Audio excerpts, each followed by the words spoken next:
Hey, Jill. So we've heard that the market has turned kind of hostile in terms of lead generation.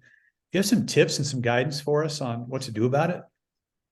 Yeah, I think there are a few things you can do in this don't sell me environment. People really are feeling beleaguered that they're being reached out to, and they're being reached out to in ways that don't feel comfortable to them. So there are a few things you can do to combat that.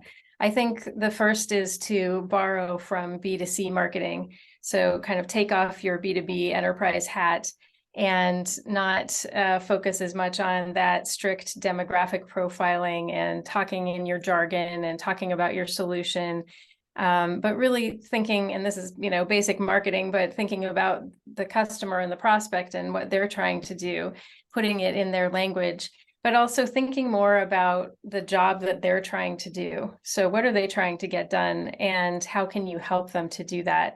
So connecting with content that is more educational and helps them to do the thing that they're trying to do, or helps them to advance in their career, rather than talking to them about your solution.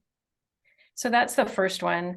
I think the second tip would be to try to connect authentically. This is a big challenge. Right. We've talked, you and I, about emails that say, I hope you're well. Yeah. And I think pre-pandemic that, sounded very authentic and very kind. And now it's so overused and it feels not authentic.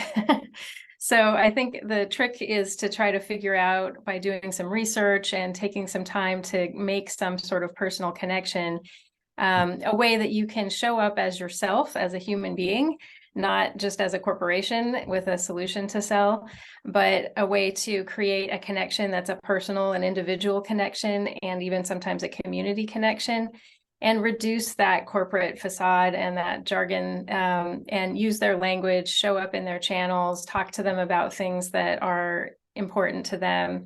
You had a great example the other day. So you coach girls basketball, which is so great. And I think if you see someone else that coaches girls basketball, that's a great way to talk to them, right? To connect with them immediately. And you have a lot of war stories, and you have all kinds of things that you would connect on. And they sort of know you then as a different person and as a person. So if you find something like that, something about you that you're willing to share and that you can connect on, that's a great way to connect authentically. Yeah. So there's that. And I think the third tip would be to leverage technology. So there's more technology than ever in the MarTech stack and in the selling stack.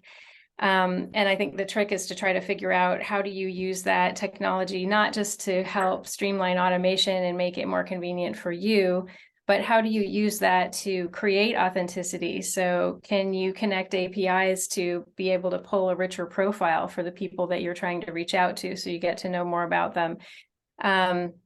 You could use AI to do some of the work, so you have a little more time to connect on a personal level. So I think there are some ways that we can think about using technology to actually make the experience more personal, and figure out kind of what the journey is that the prospect wants to have. So can you let them select the kind of content that they want, or the experience that they want? So thinking about those things, rather than just making it easier for you as a marketer or a salesperson to reach out, how can you actually make the experience better for the prospect? Got it. Great. Thanks a lot. Sure.